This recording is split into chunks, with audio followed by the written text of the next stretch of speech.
Ang afritada mula sa salitang Espanyol na fritada, na ang ibig sabihin ay fried o prito or pan-fried in other words. Alright? Umusbong ang ulam na afritada noong panahon pa ng mga Espanyol. Mula 1521 hanggang 1898 nang tayo'y sakupin nila. Malaki ang pagkakahawig nito sa mga ulam din na menudo, mechado at kaldereta. Ang pagkakaiba lamang nila ay madalas na ginagamit sa afritada ay manok. Samantalang sa menudo, kadalasan ay baboy. At sa mga mechado at kaldereta naman, kadalasan ay karne ng baka at karne ng kambing. Meh, like that. Anyway, mga kosa, kung di nyo na itatanong, huwag nyo nang tanongin. Napasyal na naman tayo sa Jammy's Pinoy Spot. At eto nga, tumambad sa amin ang talagang napakasarap. Mainit-init. At walang kaduda-dudang maglalaway kayo pag naamoy nyo pa lang at darating sa pagkainan nyo ang apritadang ito. Alright, nakita naman yung itsura ni Papa John Lloyd. Nga. Malayo pa lang gusto niya nang isubo ang kutsara na may lamang apritada. OA ka Papa John Lloyd, wag naman ganyan. OA na itsura mo na yan, ha. Tunghayan natin kung paano sinira ang buhay ni Papa John Lloyd ng afritadang ito. Nakita nyo? Parang nawawala na siya sa kanyang sariling bait.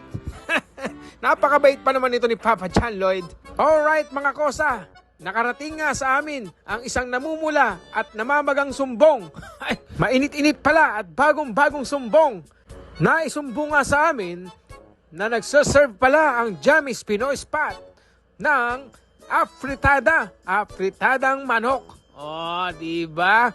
Pinoy na Pinoy. Kaya nga tinawag na Jammy's Pinoy Spot yan eh. Maiispatan nyo dito yung mga pagkain Pinoy. Ngunit naispatan ko si Darling My Love So Sweet na napakalungkot. Kaya dali-dali akong pumunta sa kahera at umorder ng mainit-init at mamula-mulang afritada. Habang hinihintay nga namin ang aming order na afritada, ay merong nanghaharana. Napakaganda ng boses niya. Nalimutan ko nga tanungin ang pangalan niya. Meanwhile, mga kosa, tutumbok muna tayo habang naghihintay tayo ng ating order. Dahil meron silang bilyaran dito. Kaya nga Pinoy Spot eh. Lahat ng hilig ng Pinoy ay talagang makikita mo dito. May musika, may bilyaran, may pagkain na talagang pang Pinoy. Talagang pagpunta mo dito, spot na spot mo talaga ang Pinoy Spot. Wala lang, naubusan lang ako ng vocabulary. At dumating na nga ang ipinagmamalaki ko sa inyong afritada. Siyempre sa slow motion natin yan para kitang-kita natin yung datingan ng afritada na to. Nakita nyo naman yung lapot niya, yung lagkit niya. Talagang lasap na lasap mo at didikit sa dila mo yung sauce na yan. Nakita nyo naman, nakita nyo mga ingredients? Kumpleto yan. May bell pepper, may green peas, may luya, may patatas. Kumpleto, Ricardo yan. Lahat ng kailangan sa afritada nandyan. May hotdog pa nga, para talagang malinamnam ang lasa ng afritada natin. Tikman natin yung mga ingredients. Alright, mga bell pepper yan. Sinubo ni Papa John Lloyd. Nakita nyo? Numiindayog-indayog pa, alright daw yan. Natulog na, Tulog na. Wala na, finish na. Yung palang, Ricardo palang finish na Tapos sasabayan natin ng kanin yan na mainit-init din, Ano panlasa mo, Papa John Lloyd? Sumusunod pa sa pag-angat ng camera. Naiiwan si Papa John Lloyd, eto namang manok ang titikman natin sa pagkakataong to. Ayan, hinihimay-himay na ni Papa John Lloyd ang kanyang chicken afritada. Ito na ang main course. Nakita niyo yung pagsubo na yan.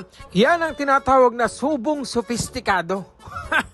Sosyal na sosyal ang pagsubo. Nakita niyo naman.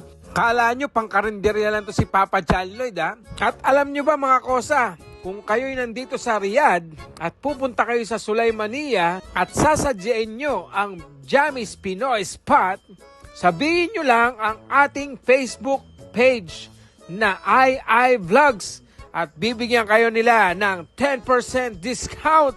Oh, di ba? Very good dyan mga kosa, oh. Oh, dito nyo yung punas pa lang ni Papa John Lloyd, oh. Yan ang sopistikadong punas.